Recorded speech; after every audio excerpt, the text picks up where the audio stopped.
There was a man named Mr. William who lived in the city of Lagos, in a quiet, rich place called Ikoyi. He was one of the wealthiest men in the country. His name alone could open doors in high places. He owned oil companies, real estate, hotels, and secret businesses that nobody dared to talk about. People said he was powerful, that he knew things others didn't. Some said he had touched something spiritual. Some feared him.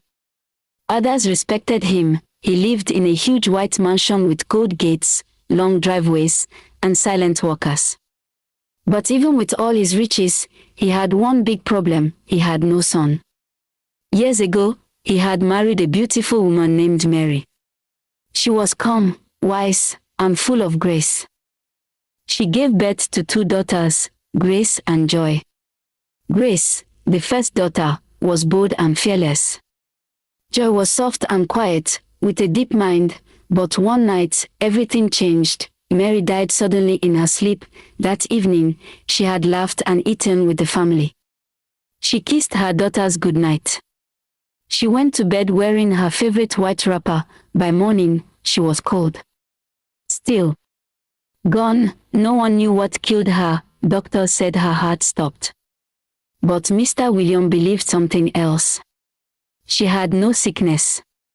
No sign of pain. Just death. Some whispered that she had seen something she shouldn't. Others said the house was holding secrets too strong for any woman. Mary was buried quickly. Mr. William never spoke about her death again. He became colder after that. He turned all his love to his daughters. He gave them everything: cars, servants, money, but he never let them out of his sight. As the years passed, Mr. William grew older. But his looks remained the same, because he always exercised and takes care of his skin. But he never allowed his daughters to marry. "No man will take you away from me," he once said. "I will give you everything in this world." He watched his empire grow, but his fear grew with it. "When I die, who will carry my name?" He often thought. Grace and Joy are good girls, but I don't want them to marry. One night, after his usual prayers, he slept in his sacred room. There, he had a strange dream. He saw a woman standing in fire. Her head was wrapped in red cloth. Her eyes burned like the sun.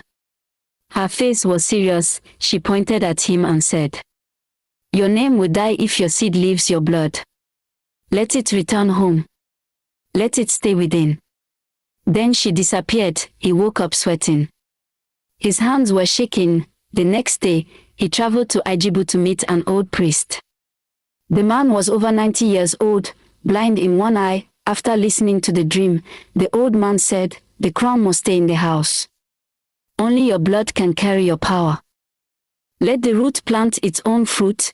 Mr. William returned home and called Grace and Joy to his private room. He told them everything: the dream, the priest's words, and what he believed must happen. "You want us to give birth to your child?" Joy said, shocked. "That is madness, Father." Grace was quiet. "No one will understand this," Joy whispered. "This is not right." But Mr. William's face was strong. His voice was low. "We are not like others," he said. "This family carries things people cannot understand. If we don't protect our bloodline, it will end and many things will be lost." For days, the house was silent. Then, one night, Grace entered her father's room. She stood at first without speaking. Then she sat down and said, "Let it be me." Mr. William smiled and the deed was done. This continued for a while until Grace eventually got pregnant. For 9 months, the house was locked off from the world. Mr. William fired most of the workers. Only a few trusted guards stayed. No visitors were allowed. No calls. No noise. When it was time for the baby to come, 2 midwives from Benin were called. Sisters. Quiet women who asked no questions.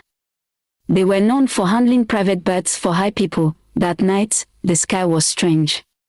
No stars. No moon. Thunder rolled without rain. Grace screamed for hours. It was a long, painful labor. Joy stayed outside the door, shaking. At 3 a.m., the boy was born. He was silent. Calm. Eyes wide open. They named him David. His skin was pale brown. His eyes were golden. His hands were closed like fists, but he kept staring like he had seen the world before. The midwives wrapped him in white cloth and handed him to Grace. The next morning, they were paid in cash wrapped in white paper. No word spoken. They left through the back gate, but no one ever saw them again. Their phones stopped ringing.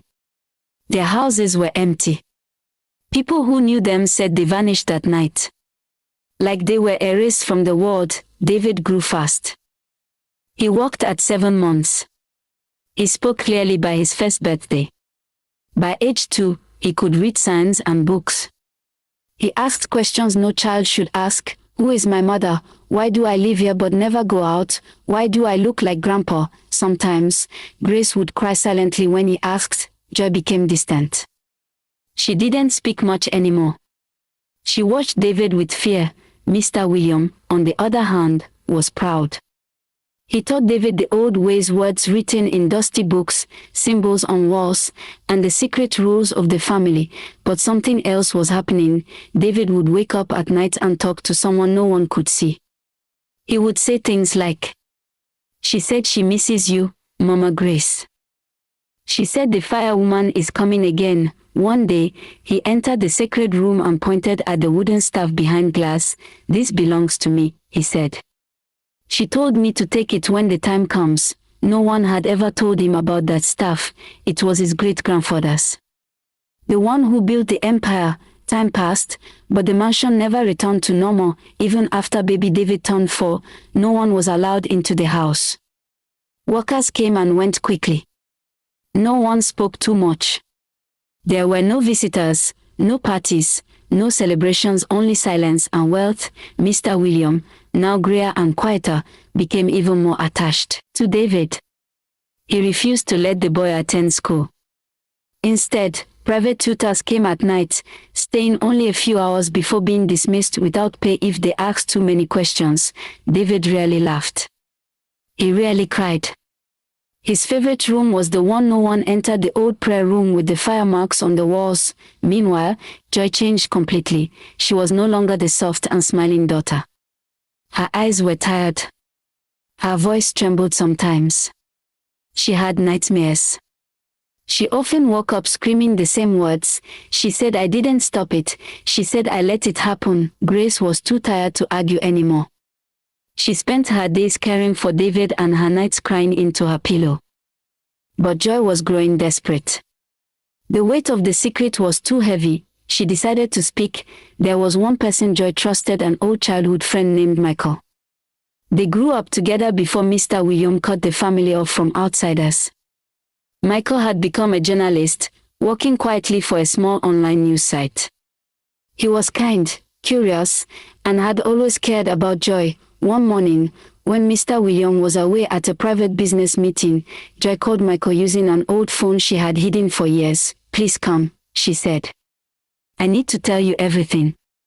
But you must promise not to speak to anyone else." Michael arrived the next day, quietly.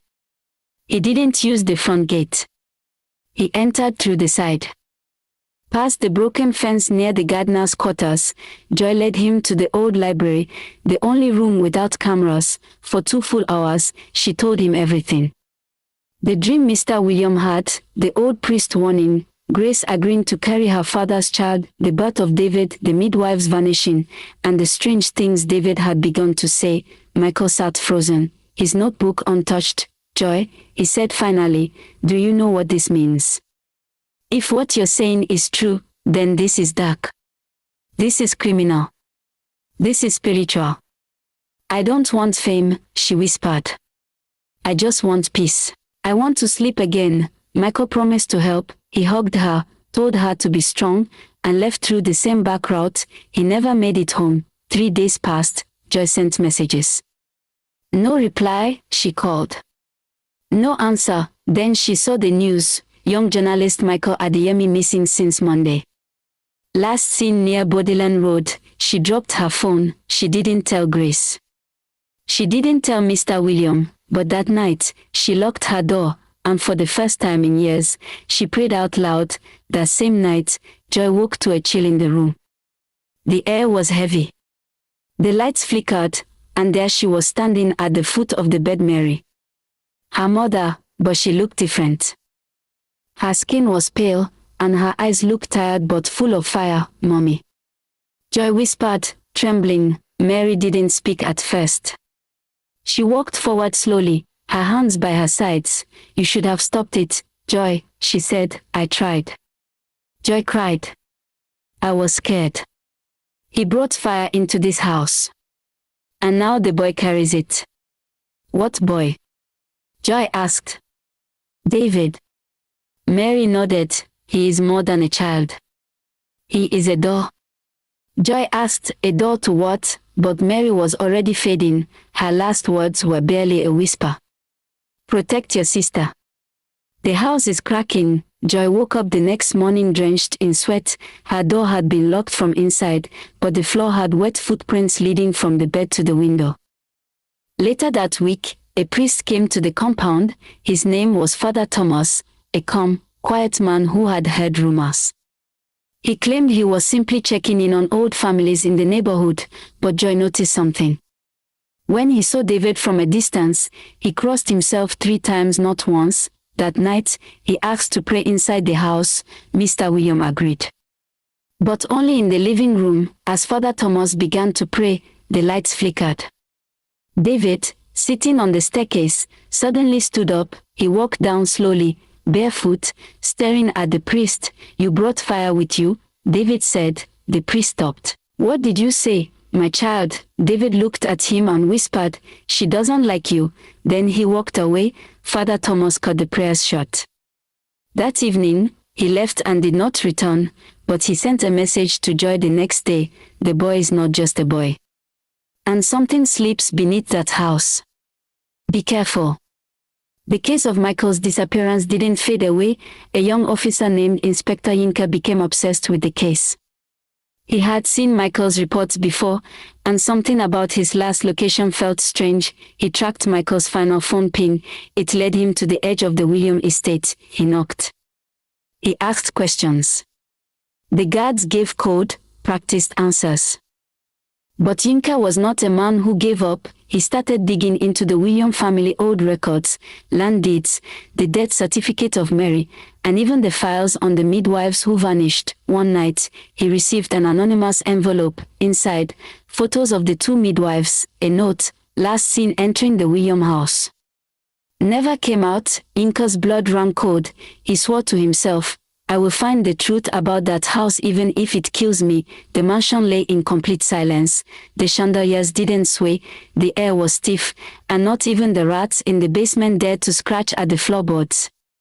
The wind outside carried the kind of cold that seeped under the skin, as if the earth itself knew something terrible was buried in that house. Joy had not been sleeping well for weeks. She was exhausted, mentally, emotionally, spiritually. David, now 5, was speaking in strange riddles. Grace was always quiet, drifting around like a shadow. And their father, Mr. William, rarely left his study anymore. When he did, he only ever wanted to be with David. That night, Joy took a sleeping pill. She lay down. She closed her eyes, and her soul was taken back in time. Joy found herself in a room she hadn't entered in years, her mother's bedroom, just as it looked before Mary died. The curtains were drawn. The Bible sat open, on the dresser. The air was warm, thick with incense. But in the corner, by the oil lamp, a conversation was unfolding. She saw her father, Mr. William, looking younger in the dream, but his eyes were hard.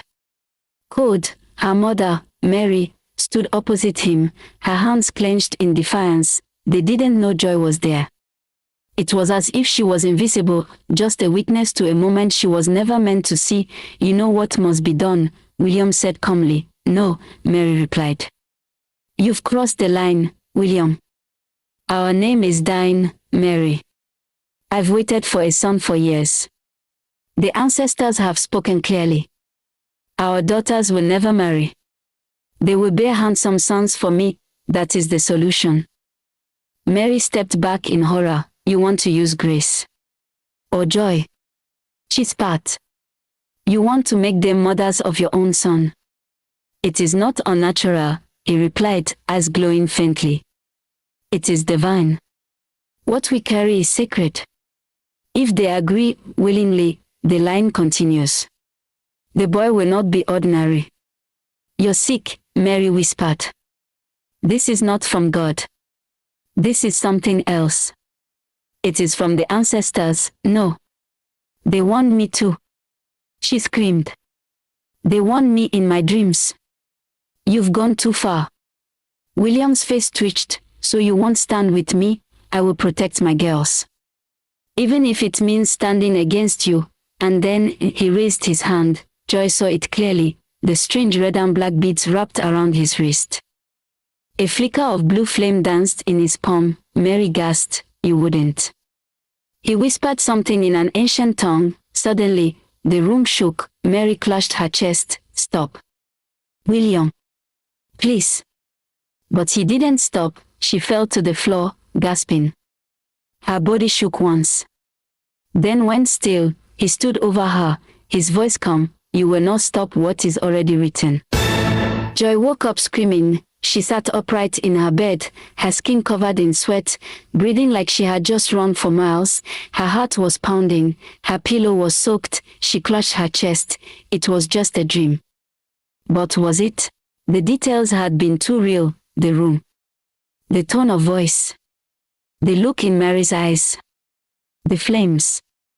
The bracelet. Joy couldn't stop shaking. She rushed to her closet and pulled out an old photo album. She flipped through pages until she found it, a picture of her father. She zoomed in on his wrist.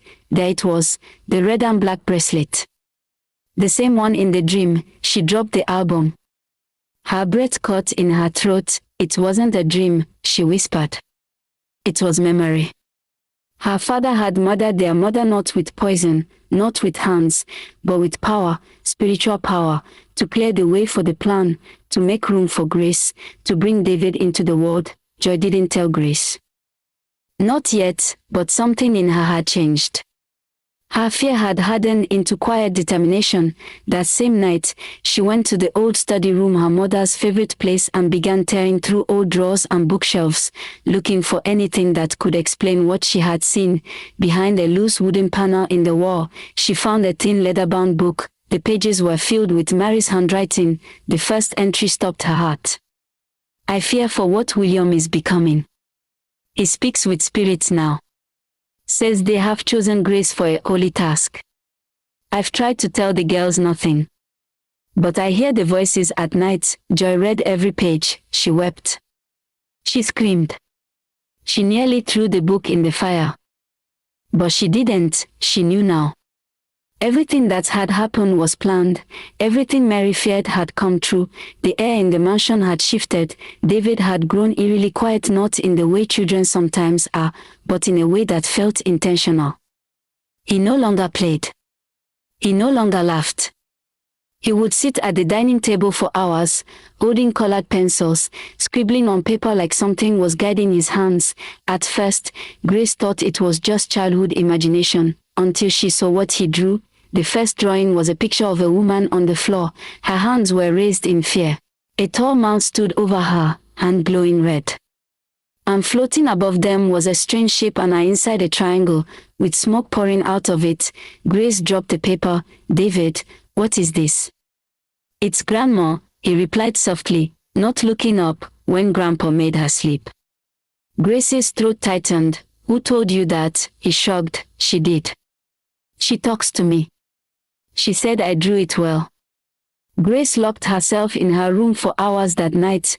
Joy found them under David's pillow, under the couch cushions, and inside kitchen drawers. One was a circle of fire, with her name Joy written in the flames. Another showed her father kneeling before a red throne, eyes rolled back, with chains around his neck. One showed the mansion, split in two, and black figures climbing from the earth beneath it. Joy knew now. David was remembering things no child should know, or worse, he was seeing the future. Late one night, Joy stood at the edge of her father's study. The heavy oak door was slightly open. A single candle flickered inside. The air smelled of palm oil, dust, and old blood. Mr. Williams sat at the desk, tracing a line across an ancient scroll with his finger. He looked tired, but not weak. There was still power in his bones. Joy stepped in. I need to talk to you. He didn't turn around. You found her journal. Joy's heart skipped. You killed her, she said, her voice trembling. She said no, and you killed her. He sighed and turned slowly. She made a choice. So did I. She was your wife. She was weak. She was right. His eyes glowed faintly. The room felt heavier. You don't understand what this family is, he said. We are not like the others. The blood that runs in you is old. Sacred. It demands preservation by sleeping with your daughters. Joy spat, by creating him, he replied, come. The boy is not ordinary. He is destiny made flesh. You sacrificed her. And you're using grace. You've twisted everything. He stood. Do not push further, Joy. If you try to stop what's coming, the house itself will turn on you. It watches. It remembers. It punishes. I don't care, she whispered. You've brought something evil here. I'm going to end it. He looked at her for a long moment, then smiled coldly. Then you've already chosen your death. Joy returned to her room, shaking. Her head hurt. Her skin felt bruised. She fell onto the floor beside her bed and cried until her throat went dry. Then she remembered her mother's journal. She opened it again. A piece of yellowed paper slipped out from between two pages, a letter, addressed but never sent. Joy unfolded it. Theo Ezekiel, 12 Glover Street, Old Ife Road, Ibadan, Nigeria. Dear Ezekiel, I pray this reaches you. You were right. William has changed. He claims he speaks to the ancestors, but the things he says, they are not of God. He says our bloodline must be continued through grace or joy. I fear for their safety. I fear for my life. If anything happens to me, please come for them. Save them. I don't know who else to trust. Mary William. Joy held the letter to her chest. Her mother had tried to get help. But the letter was never sent. She stared at the address. Ibadan. Not far. The name Ezekiel Okon rang like a forgotten bell in her head. She had never met him. But if he was still alive, he might be the only one who knew the truth. The next morning, Joy packed a small white bag. She didn't tell Grace. She didn't tell David. She sneaked out jumping the fence. She took her late mother's Bible and the letter, and she left. The bus ride to Ibadan was long. Her heart thudded with every mile. The trees seemed to whisper as they passed, and the sky grew darker the closer she came to the old city. By the time she arrived at 12 Glover Street, the sun was gone. The house was still there. A quiet bungalow hidden behind a wall of overgrown hibiscus. The gate was rusted, the paint peeled. It looked forgotten. She knocked, no answer. She knocked again, louder. A voice croaked from into the house. Who's asking? My name is Joy, she said. Joy William. My mother was Mary. Silence. Then the door creaked open. A man in his late 60s stood there, face shadowed by a dusty fedora. His eyes widened. Mary's child. Yes, Joy said, tears brimming. She tried to send you a letter.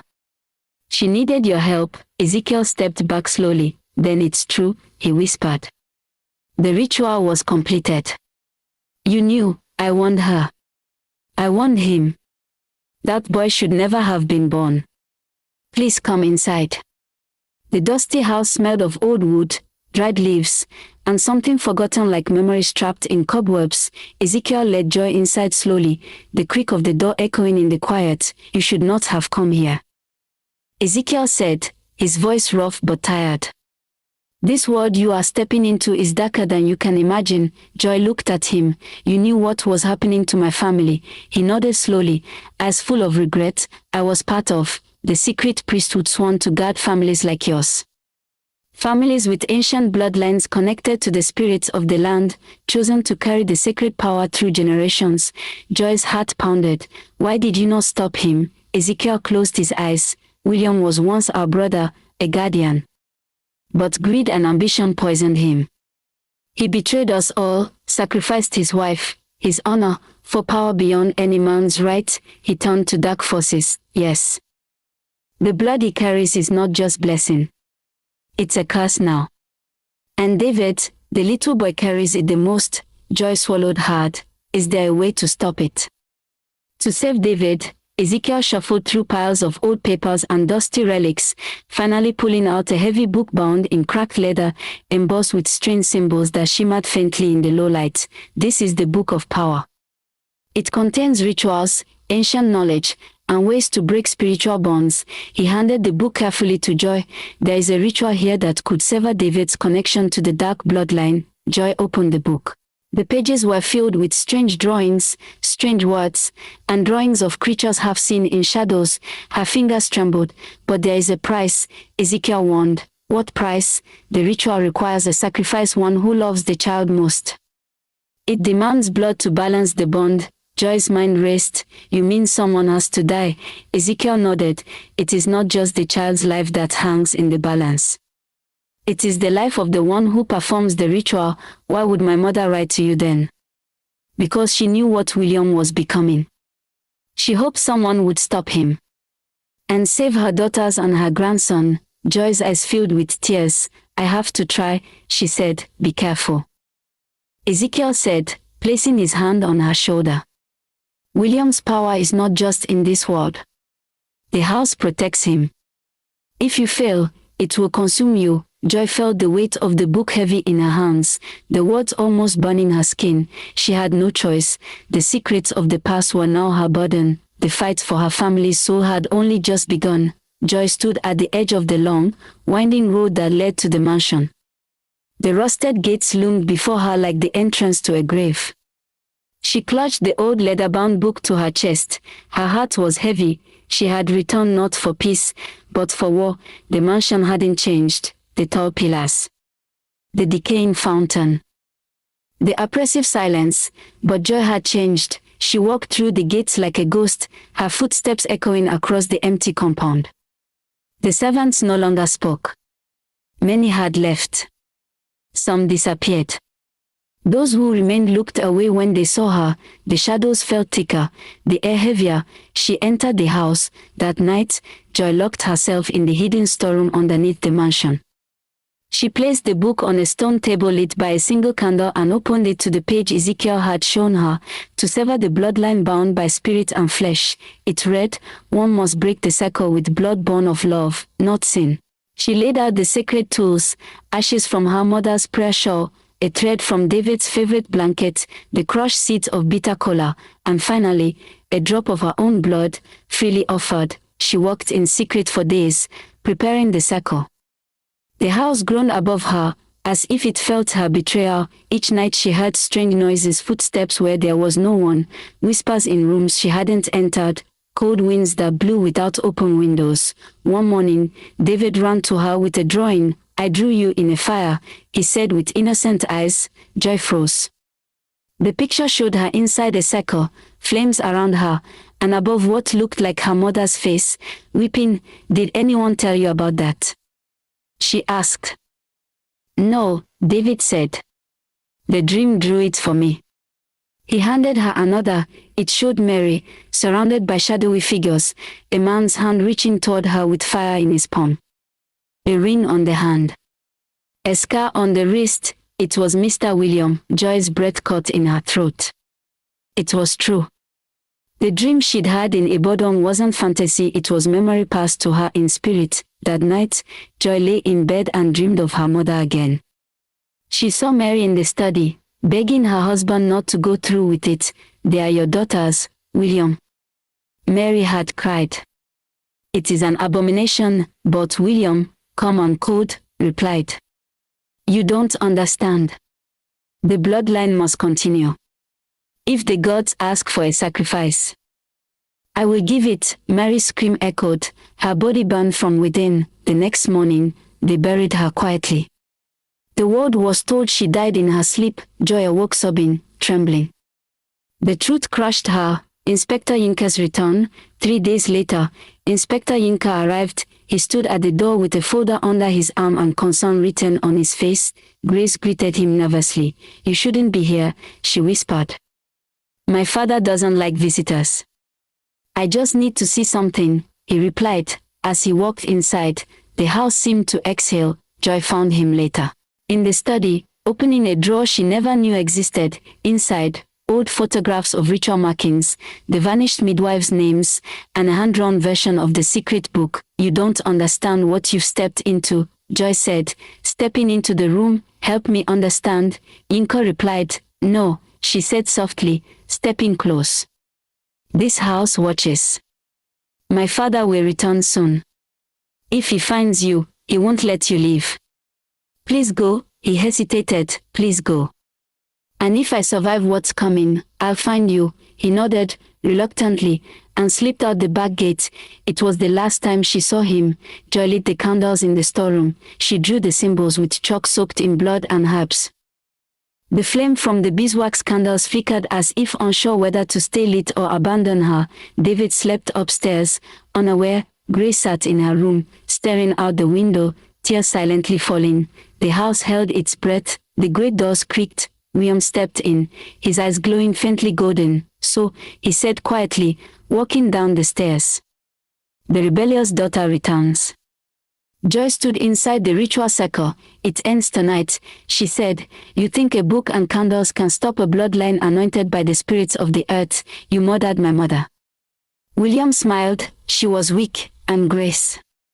She enjoyed me in bed. Your own daughter. You made her bear your son." "Shut up, Joy. She obeyed me. You are the mistake." The house began to shake.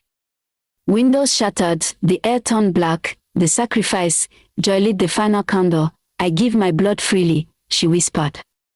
"Let it break the chain." A great wind blew. The candle flames burned tall and white. The circle glowed. Mary's spirit appeared beside her, eyes full of pain and pride. "Finish it," Mary whispered. William screamed, charging toward the circle, but the light swallowed him. He roared as the shadows turned on him. His body twisted, bones snapping, until he was dragged into the floor, swallowed by the bloodline he tried to preserve. Silence fell. The next morning, the mansion stood silent. David woke, smiling for the first time. Grace found Joy lying in the ritual circle, unconscious but breathing. She cried over her sister, whispering thanks. The curse had ended. The mansion was emptied. The remaining servants left. The portraits were burned. Peace at last. They buried Mary properly, under a tree. Joy visited her grave with David and Grace every year. They moved far away and started their lives again. David grew strong and kind. Grace found laughter again. Joy lived quietly, never speaking of the house, but every now and then, she dreamed of their mother Mary, and her dreams, at last, were filled with peace. Evil done in secret will always come to light. Family should be a place of love, not manipulation. Silence in the face of evil allows evil to grow. Power without conscience is dangerous. The truth may be painful, but it brings freedom. A cursed foundation cannot build a peaceful future. Spiritual matters should not be taken lightly. Food for thought. What are we protecting in our families? Love or legacy? How far would you go to break a generational curse? Thank you so much for watching this story.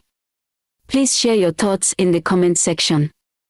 If this story touched you, shocked you, or left you thinking, don't forget to like, share, and subscribe for more deep and powerful stories like this. Let others hear what you've heard today. See you in the next video and bye for now.